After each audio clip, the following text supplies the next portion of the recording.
Good morning student. Chemistry में आज हमें क्या पढ़ना है? Compound, common name, IUPAC name, occurrence. तो डालिए हेडिंग।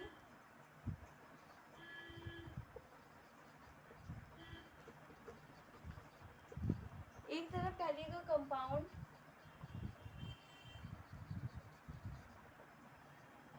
दूसरी तरफ कॉमन नेम,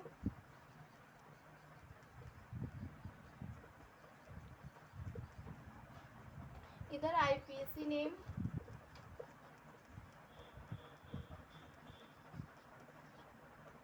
अक्रेंस।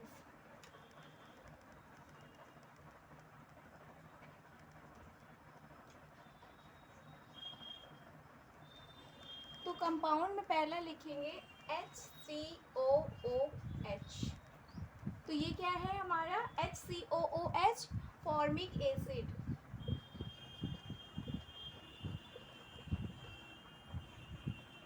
ये क्या है? Formic acid, HCOOH।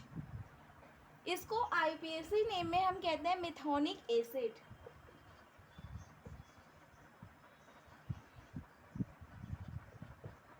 मिथोनिक acid. Occurrence में लिखो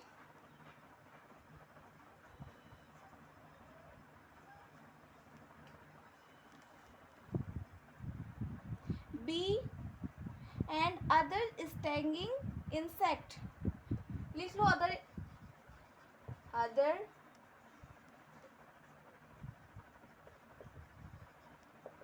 स्टिंगिंग इंसेक्ट।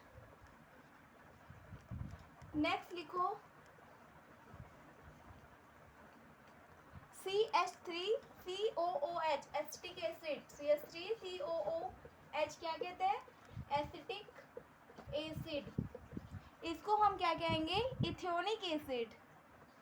ये मिथेनिक था, ये इथेनोइक। अक्रेंस में लिखो ग्रेप्स, विनेगर एंड पिकल। क्या होगा? Grapes, vinegar, next pickle and pickle.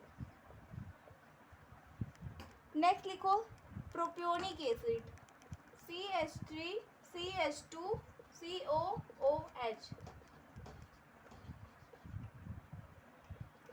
Propionic acid. IUPAC में भी इसको क्या कहेंगे? प्रोपोनॉल नहीं, प्रोपियोनिक एसिड ही बोलते हैं इसको, भी सेम बोलते हैं।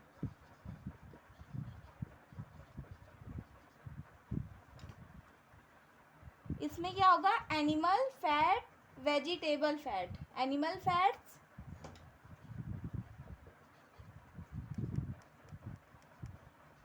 And vegetable fat. नेक्स्ट लिखो ब्यूटेरिक एसिड।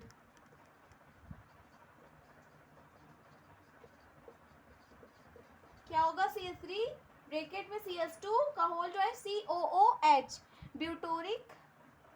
ब्यूटेरिक एसिड है। कॉमन नेम में अब हम आईपीएसी नेम में इसको कहेंगे ब्यूटोनिक एसिड।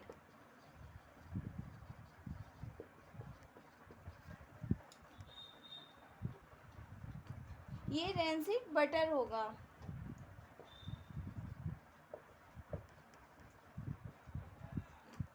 नेक्स्ट लिखो oxalic acid. Oxalic acid COOH होता है ना, ऑक्जेलिक एसिड। इसको कहेंगे इथेनेडोइक एसिड।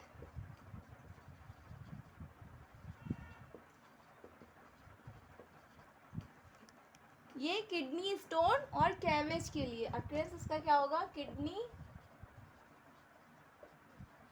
Stone, cabbage. ठीक। नेक्स्ट लिखो CH2COOH। ये क्या होगा? Malonic acid. क्या होगा? Malonic acid. इसका आईपीएसी नेम लिखिए प्रोपेनोडोइक एसिड,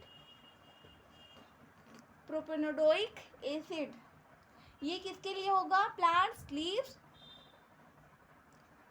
प्लांट्स के लिए।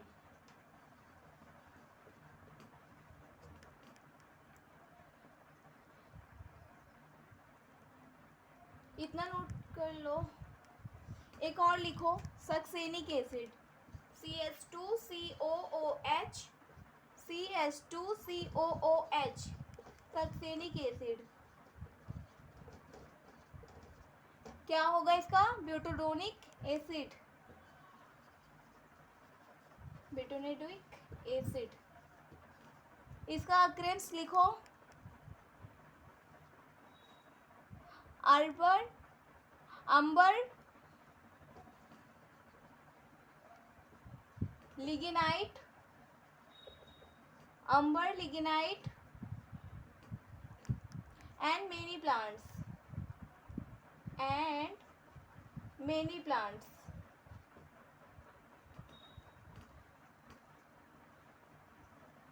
नोट करिए इसको। नेक्स्ट हेडिंग डालिएगा रिएक्शन इंटरमीडिएट। नेक्स्ट हेडिंग डालो reaction intermediate.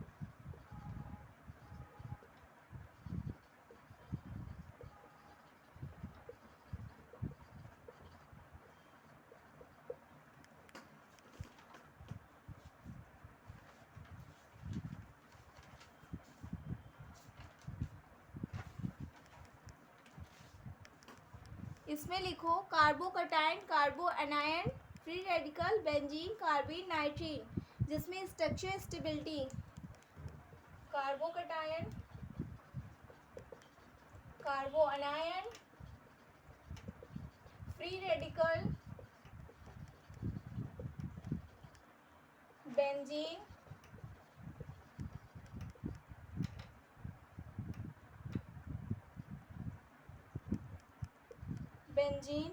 Carbene, nitrene. Note कीजिए, carbocation, carbanion, free radical, benzyne, carbene, nitrene, structure stability,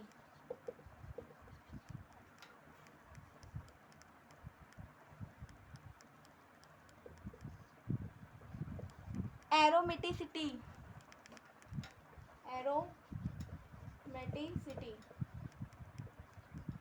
acidity और बेसिसिटी, एसिडिटी और बेसिसिटी मतलब एसिड और बेस। नेक्स्ट लिखो डाइपोल मूवमेंट, डाइपोल मूवमेंट। फिर साइक्लिक कंपाउंड लिखिएगा नीचे, साइक्लिक कंपाउंड जिसमें सैचुरेटेड और अनसैचुरेटेड,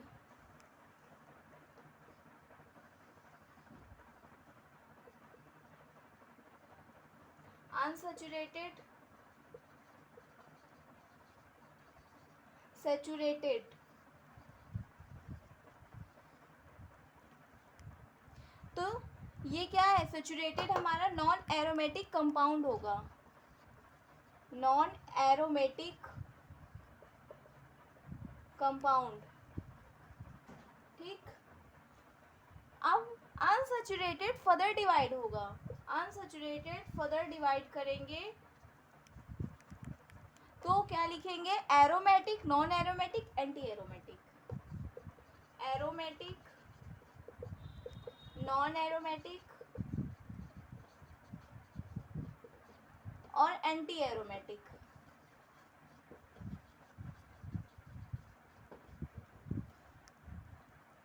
क्या मैंने बताया? साइक्लिक कंपाउंड डिवाइड होगा जिसमें अनसैचुरेटेड और सैचुरेटेड में, जो हमारे नॉन एरोमेटिक कंपाउंड है। फिर अनसैचुरेटेड फर्दर डिवाइड होगा एरोमेटिक, नॉन एरोमेटिक और एंटी एरोमेटिक में।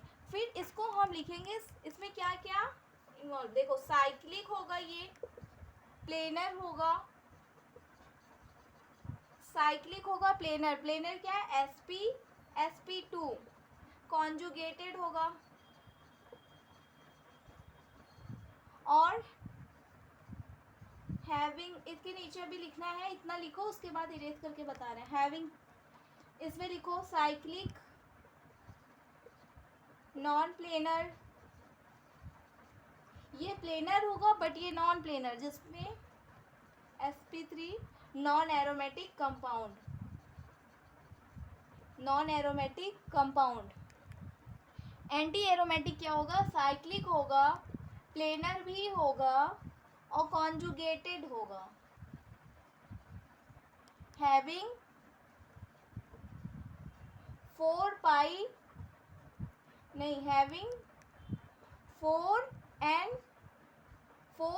Pi electron, 4n pi electron, और इसमें होगा having 4n plus 2 electron, 2 pi electron. Aromatic में 4n plus 2 pi electron, anti aromatic में 4n ब्रैकेट में है pi electron, not plus involve 2। ठीक, अब इसके नीचे लिखो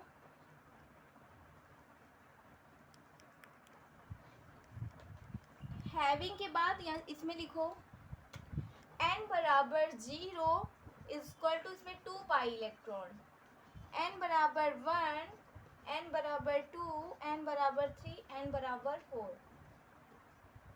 2 पाई इलेक्ट्रॉन, 6 पाई, 10 पाई इलेक्ट्रॉन, 14 पाई इलेक्ट्रॉन और 18 पाई इलेक्ट्रॉन। अगर मेरा n 0 हुआ 2 पाई इलेक्ट्रॉन, 1 2 3 4 में 6 पाई, 10, 14 और 18 पाई इलेक्ट्रॉन। इसमें लिखो नॉन एरोमेटिक छोड़ो, इसमें एंटी एरोमेटिक में लिखो n बराबर अगर 1 हुआ तो हमारा 4 पाई इलेक्ट्रॉन होगा, n बराबर 1 अगर एरोमेटिक आया है तो 6 पाई इलेक्ट्रॉन होगा, और अगर n बराबर 1 4 पाई इलेक्ट्रॉन होगा, किसमें? एंटी एरोमेटिक में। n बराबर 2, n बराबर 3, n बराबर 4।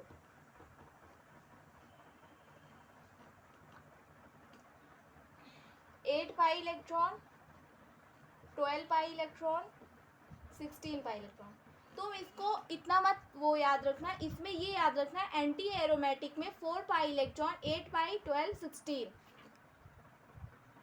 ये एंटी एरोमेटिक जिसमें 4 की टेबल पड़ेगी है।